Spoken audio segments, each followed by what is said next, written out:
Welcome back, GRD 121 W1, Fall 2020, to our EX 910, our Halloween flyer a week before Halloween. This may take a couple videos, but we're going to start working on our flyer right now, and I think we're going to have fun with this. And this is our sample flyer, and it's locked, so you don't have to do anything with it other than just look at it and just get some ideas. Now, I have text for you, so you don't have to type any text. And there may be some small changes. I think we're just going to put admission is free as one line. But we're going to replicate a lot of these effects, and a lot of this we can do at Gravit. A couple things we can't do as well in Gravit, but we're going to approximate it a little bit. And then we're going to put in some graphics at the end that we actually use in auto trace, which will be fun because it'll be really quick and you can find anything you want. And I'll show you how to do that. That'll be towards the end, but we're going to work from kind of the background forward. So even though I have text for you, we're going to skip the text for now, and we're going to kind of give the background. So we're going to start off with a gradient. I know some of you don't like doing the gradients, but it'll be more practice to do the gradient. It's actually a linear gradient, so it shouldn't be as hard, but it's going to go from like purple to blue to yellow to orange. And it's just going to be a large rectangle that has a black border on it that is filled with a gradient, and that's it. And then we're going to lock it so we don't mess with it anymore. And then we're going to make two shapes, or a couple shapes here. We're going to make one that's kind of like foreground trees, one that's background trees, and we're going to make a path. So I think that's what I'm going to try to do on this video. We'll try to get through doing that, and then we'll work on the text on the next video, and then there'll probably be another video where we're going to work on the graphics, the tracing, and all that kind of stuff. So we'll try to get the basics of the background of this done in this video. So I'm going to go to my flyer page. This is our new flyer that we're working on here, and there's text here. Now, you can hide this. I have it locked, and you could click on the eyeball and just hide it for now so it doesn't mess with you, so we don't have to look at it, anything like that. So we'll deal with that later. What we're going to do now is work on the background. So we're going to just draw a rectangle. So we're going to go here for rectangle, and I already have guides here. So you could start right at the corner of the guides and just drag down and make a rectangle that stay right in the guides. And it's going to start off gray, and you could click in here because we're going to put a gradient on it. And remember, we'll go to linear gradient. And it's going black to white sideways. Now, they have little rotate things here that you can click on. So I want it to go black to white from the top down. And just so you know, it's going from black to white over here. And remember, this is the white, this is the black. And these are the little kind of color indicators here. And you have to be careful with those. In some of your comments about gradients, I think these things are too small. They should be bigger. It's very easy to accidentally add more colors. But we are going to add some colors. So we're going to go from yellow to orange up to purple. So let's just go to purple first. Let's click on the dark end. And I'm going to click right on that thing and then just make it purple. And I'll click on purple. And if you want it dark purple, just go into the color picker area and make it darker purple. If you want a little brighter, you can kind of move that way. And that should be fine. And then click on the white thing, click right on it, and then go down here and make that yellow. And then click in maybe a quarter of the way over, somewhere around here, we're going to make it orange. Now, again, don't think that you're looking at this and that's the way this looks. Remember, you're just going dark to light. Always think dark to light, even when you work with a radial gradient. So this is kind of flipped from where this is. But I'm going to go here and I'm going to go orange. I'll click in here, so I'm clicking right here. Now, if you ever put something that you don't want, in one of the comments in the forum, somebody said you can't get rid of these. If you just drag this and pull it down, it'll go away. So you could always delete those. And you can move around to see if you have any hidden behind here too. Do you have any hidden behind there? No. So that's right at the end. And if you grab this one, this is at the end. So that's how you could check. You could even flip these around. But I'm going to click right here and just make it orange. So I'll go down here, make it orange. And if you need to edit that color, you know, you want it lighter, you could go here and make it lighter orange. So there's an orange in there. It's kind of hard to see, but it's there. And I can move it closer to the yellow. Like I said, if you want a brighter orange, go this way. If you want a darker orange, it's in there. And then I'll click and add another color. I think I did like maybe a bluish color in here. So I'm going to click in here, and I'll just click on just a blue. What the hell's going on here? Oh, I don't have this on. Let me click off here. Let me click on here. And let me click here. Something's wrong here. It was saying color fill. Okay. I don't know. I must have clicked off it. Something must have happened. And again, you can see, even me, the master, has problems with the gradient. So even I'll have problems with the gradients. They get confusing here if you click off them. So it was saying color fill. Nothing was changing. All right. So make sure this says linear gradient. Now I'll click on here, and I'll go to orange. And now you can see that change to orange right away. I don't know how it happened until I go back and watch the video, but maybe I'll leave it in there just in case you have the same problem. And then I'll click here, and then I'll make that a blue color. And that's way too blue. So I could even move this thing to the purple kind of range here in the hue. That looks a little better, and I could move it away a little bit. And then I might make this, I could click on the purple, and maybe I want a little darker at the end, like more like the night sky. And now one thing to show you, these are the points where the colors are. So this is where that kind of, I guess it was blue, now it's a little purple. I'll make it a little more bluer on there. And this is the point where the orange, you can see when I click here, it shows that point. And when I click here, it shows that point. And I could even, like I said, move this and make it different colors. If you want it more bluer, you could move it this way. If you want it more purpler, move it the other way. And I would recommend not using these points to change colors and just use the sliders. And also this thing here, one thing you could do if you grab on the end, you could shorten the gradient and you could lengthen the gradient. And I'll make a video on gradients, but if you want more yellow all the way down, or if you want the yellow closer to the top, because we're going to have mountains here, you could even bring it up a little bit and shorten the gradient. See, this is shortening the gradient, and basically at the end, whatever the last color is, it just stays that color. So if you shorten the gradient, everything after that is yellow. It's kind of like putting grades on a curve. It's that similar kind of process. So I'm going to move that up, just shorten it a little, and that's all I'm going to do with my gradient.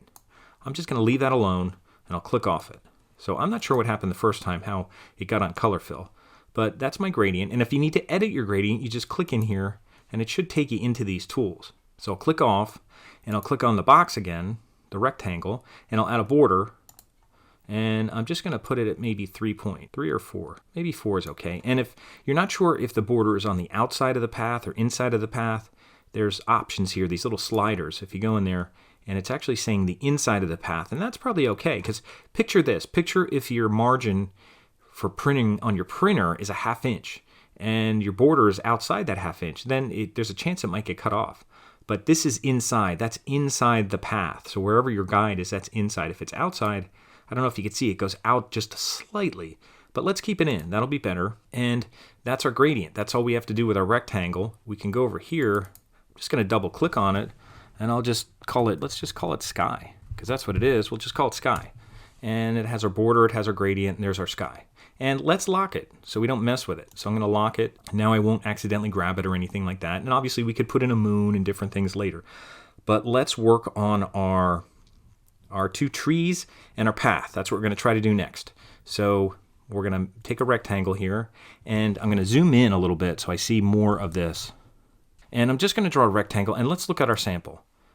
Here's these trees. I'm going to do these dark trees, and then I'll do the lighter trees. And I'm just going to make a rectangle. And then we're going to try to cut out the top of that. So let's see how this works. So I'm going back to my flyer that I'm working on, and I'm just going to make a rectangle. Now don't worry about how this lines up at the border, because we're going to have to fix this later. Because we're kind of going over top of the border, so that creates a problem that you have to get it perfect. So there's a gray rectangle, and I'm going to make it green and make it kind of a darker green. And if I look at this again, you can see there's darker and it gets lighter. So this is going to be our darker one. So I'll keep it something like that. If you even want to go a little bit darker, you could go down here and make it a little darker. So those are our trees. Now it doesn't look like trees. And what I'm going to do now is introduce you to a new tool. Now I haven't used this tool that much either, but I think it'll help us for what we're trying to do. We're going to basically use a knife tool, and we're going to use the freehand knife and just kind of cut out areas here to just make this kind of rough. Now again, looking at this, it's just kind of up and down kind of stuff, and it's kind of rough. It's nothing perfect. Actually, it's the one down here. And we're not going to be able to put as many little points on there, but we're just going to do something like that. So go back to my flyer, and I'll go to my knife. Now they have freehand knife shaping. Now, before you wonder how it works, it says click and drag to add or subtract from an object. So we're going to basically try and subtract from an object. So that means we're going to start from the outside and work in to kind of subtract from an object. Now it doesn't say that on here. They have these little videos you can watch, but let's try it out. We're going to use our freehand shaping tool. What we should do before we do anything else, and again, I'm learning this as I go, we should click on this thing and make sure it's a path, because right now it's a rectangle. So let's make sure that we convert it to a path. I think that'll be an issue too. And I'll even call it trees 1. And I'll call the other one trees 2. There's our trees. Now, I'm going to go back to this tool here, and it's selected right now, and I'm going to try to stay outside it, go in, and kind of go back and forth and just try it out. I'm just going to stay out here. I'm going to try and do this, go up and down and see what happens. And it actually worked. It didn't seem like it was working, so I'm going to zoom in a little bit, And again, I'm going to kind of go out and then go in. I'm going to start out here and go in and just kind of go up and down a little. Now, it'd be nice if you could see it. It's not really showing me anything until I'm done. And now I'll zoom out to see how I'm doing here. And it doesn't look too great, but I'll try to go down a little bit and up and down and up. And there it's kind of cutting things out. And you could go back and do more. If you want a little valley here, you could go down and kind of go up again. And I guess that looks okay. We don't have to get too crazy with this. But the one thing that Illustrator does is you can actually, they have a tool that actually adds anchor points and kind of makes little vibration kind of anchor points there. We're just kind of doing, these are kind of basic. So that's probably fine for now. That's probably good.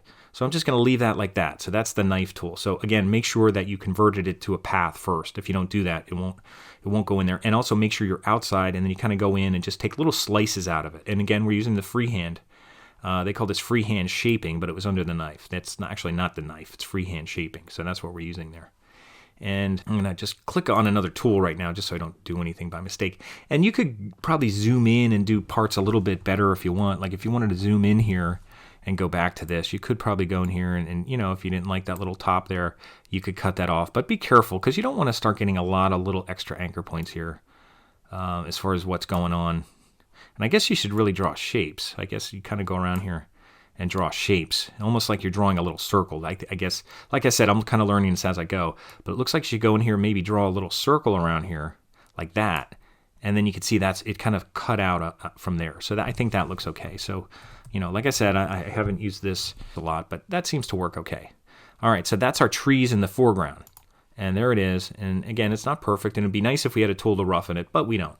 And what I'm going to do next is, like our sample flyer, is do these trees in the back. Now, I'm just going to copy it and just stretch it out and make it bigger and flip it around. So let's just do that. So we're going to go here and we're going to copy it. So I'm going to duplicate it, Command D, and there it is. And right away, I'll call it Trees 2. So again, I duplicated it and renamed it Trees 2, and it's on top of the other one. That's why this one's on top. And it was selected when I did it. So it's on top. And I actually don't want it on top. I actually want it behind, but I'm just going to do that. And then I'm going to flip it. And I'm going to change the color. I'll go here and I'll make it a little bit lighter. I'll just go up here and make it a little grayer, because remember, if it's in the distance, it should be a little grayer. So I'm going to move away from being real saturated over here. And maybe a little bit more. Now I'm going to put trees behind it now. I'll move it down, and don't put it right on top so that it's all that ruby color. You want to go in between here and leave go where it says plus. And now that's kind of what we want. Now, if this isn't the way you want it, you could kind of mess around with this a little bit, because some of these things don't look too great here. Now, you could go in and mess with the anchor points. You could do that. Or you could try the work with this freehand shaping tool. It says you can add to stuff too. I'm just curious. I'll zoom in here. And again, I haven't done a whole lot of this, but let's say you want to add in this area. I think you could kind of add in this area here and kind of go around, and it kind of fills in the area. So if you didn't like this like hole here, you could kind of go here and just, you're almost drawing a shape around it. Now it's hard to see because it's not showing me the whole shape until I get to the end. But now it's kind of filling that in. And if you wanted to add an area like sticking out, you could go here and kind of draw something that's kind of coming out like that. And now I have something coming out. I don't know if that looks good or not. But now I'll kind of fill that in a little because that looks kind of weird. And I'll just kind of get where I started. If you go back where you started, then you can kind of see the shape. So that's what I'm doing there. And I guess that looks okay. I'll zoom out and maybe I'll add a little bit in here. I'll kind of add. So if you start inside the shape, you're adding. If you start outside, you're subtracting. So I'm kind of just drawing shapes around here, and that's going to fill in that area. And there it is. It's kind of filling in the area. So that's not too bad, I guess. I guess that's not too bad. But again, for what we're doing here, you know, that's not too bad. We're able to at least do that. So that doesn't look too bad. You know, if we look at this thing, you know, now we don't have those little vibrating kind of edges on that, but that's not too bad. You could always go in with your anchor points and add more anchor points and do stuff like that, but that looks okay for now. I mean, in the whole flyer, it's not going to make a big deal because we're going to have a path here, we're going to have all kinds of artwork and text and stuff. So in the end, it doesn't make a big deal. I think even on that one, I made a shadow. So we could go down here and try to put a drop shadow on. And now X and Y, this is where we usually go like 10, 10, 10 or something. I'm actually going to go 0 and then go 10 and then go 10 and hit enter and see what it looks like. And I'll have to zoom in because I can't see much here. And I think I could see a little bit think I have to go more, maybe 20. Oh, it's going down at the bottom. Here it is. It's going down at the bottom. So actually I have to go negative. Let's go negative 20. And that's way too dark now. But if we take this down to like 40, that looks a little better. And probably negative 20 is too much. Probably negative 10. So I was on track there, except we just had to put in a negative number to make the shadow go straight up. So to make the shadow go straight up, we don't put an X, we only put a Y, but it's going negative. It's going in a negative direction, I guess, because we're counting down on our ruler. So that looks okay. Unless you want to blur it a little more, maybe you could put it like 20 and just make a softer blur. And that looks okay. That's not too bad. And we're getting there. And we're going to try to do a path. We'll do a path here, and this will be the last thing for this part of the video, for part 3. And I have my trees 1, my trees 2, so I'm going to go here so that hopefully I draw the path above here. And I'm just going to make a rectangle, so I'll zoom in a little bit. And I'm just going to make a rectangle. Just something like that. And it's green now, so I can't see it. So let me go here, and I'll make it yellow, and then I'll just make it kind of an off-white. Or maybe I'll make it orange and go kind of off-white, so it's kind of beigey. So I'm using an orange, and then I'm moving into the desaturated area here. And if you want to go lighter, you could go up a little bit. And that looks okay. And it's called rectangle right now. Let's call it, I don't, if I call it path, you might just think it's a path, but I guess we could just call it path, lowercase, and see how that goes. And now it's not a path, it's a rectangle. So we have to be careful, because you see that thing there? That's a rectangle. So make sure I'm yelling right now, so don't forget to do this. Before you could do anything here, we're going to convert this thing to a path. And now you'll see a pen. So when it's a pen, it's a path. When it's a rectangle, it's a rectangle. So now it's a path. And then what I'm going to do is, let's see, we'll just work with our anchor points here. I'll go to the sub-select tool. And we just want a little S shape. So we want it coming out and coming in. So I'm going to go here on this corner. And I think I'm going to do, let's try disconnected. And I'll come here and I'll pull that out. And then I'll pull this one in. You see what I'm doing? I'm making an S here. So let me just undo that just so you saw what I did. I just went to this corner and I made it disconnected. Now disconnected is a corner point, but it's going to put handles. So if I do that, I could kind of pull this out on an S shape. And there is a handle here, I think. Yeah, there is a handle. So I could pull this handle in and pull this handle out. I want an S shape, just like that. Okay, and then I'm going to do the same thing up here.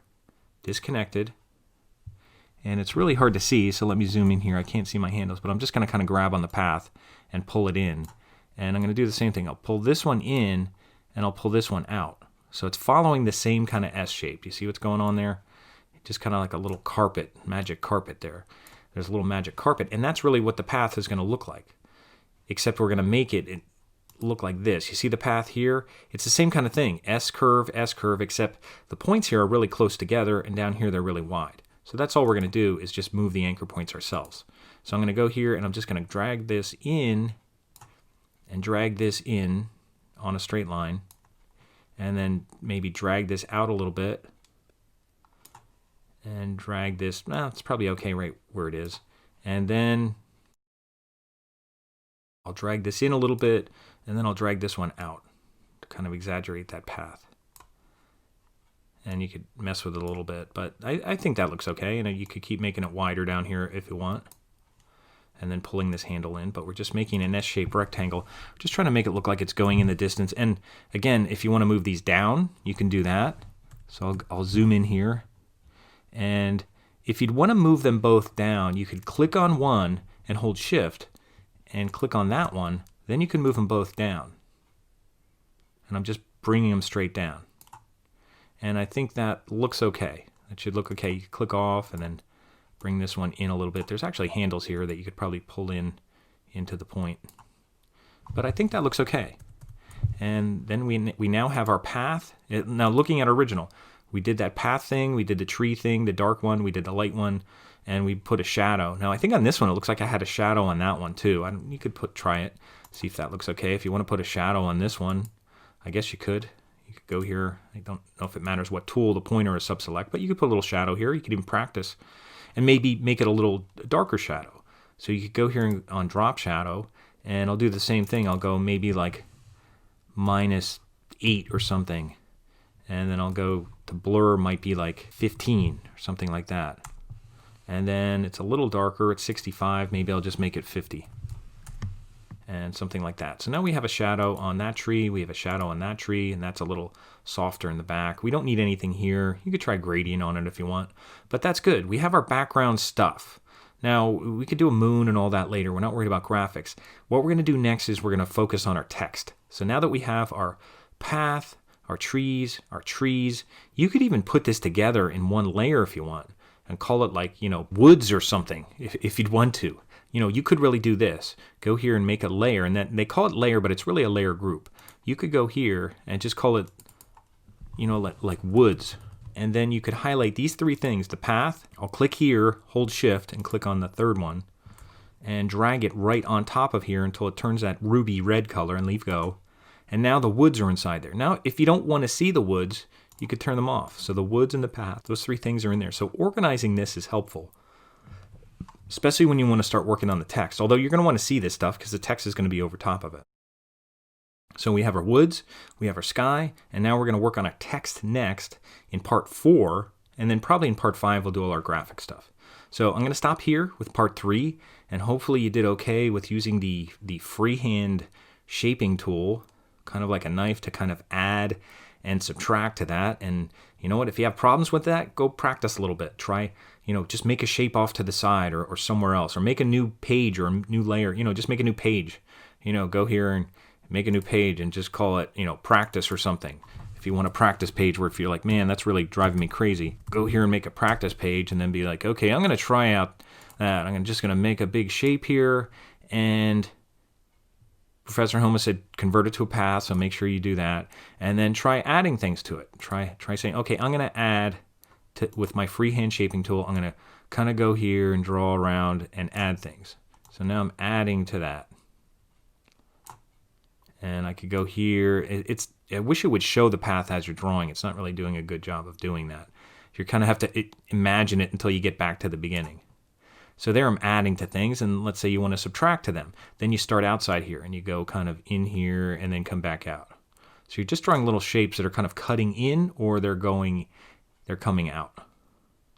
So the ones that are going in are subtracting. The ones that go out are adding to it. So if I started in here and I drew something over here, that'll add to it. If I went over here and I went something that went into it, and then I went out here, that's going to subtract from it. That's like biting out of the apple, stuff like that. So if you want to practice some stuff there, you can do that. If you don't want this practice page anymore, just hit the trash can. Hey, quick update here. I just figured this out after editing the video and then trying it out. And what you can do if you want to see the path when you use that freehand shape tool, all you have to do is give it a border. So if I just draw a rectangle here, I'll convert it to a path, and then I'll give it a border, and it's just a black border on here. Now when you use this thing, this freehand shape, now if you start inside with it, if you click on it and start inside and go outside, you're going to see the path that you make. So if you wanted to go up here and go down and go up and down and go up, and remember, stay in the inside and finish in the inside. That will add to it. Just like if I go over here and I want to start on the inside, go out and get back inside, that'll add to it. It's making a shape that adds to it. And if I want to subtract, if I start on the outside and I go in here and I do a bunch of stuff here, and then I come back on the outside, that will subtract from it. So that's adding, that's subtracting. But if you want to see the line, you actually have to have a stroke or a border on the shape that you're editing, because that's what it uses when it's creating that. So I didn't realize that when I first started using the tool, but hopefully that'll help a little bit. You can put a stroke on it, even temporarily, just to work on stuff like that. And come back to your flyer, make sure you save, make sure it syncs. And then for the next part, part 4, we're going to start working with our text.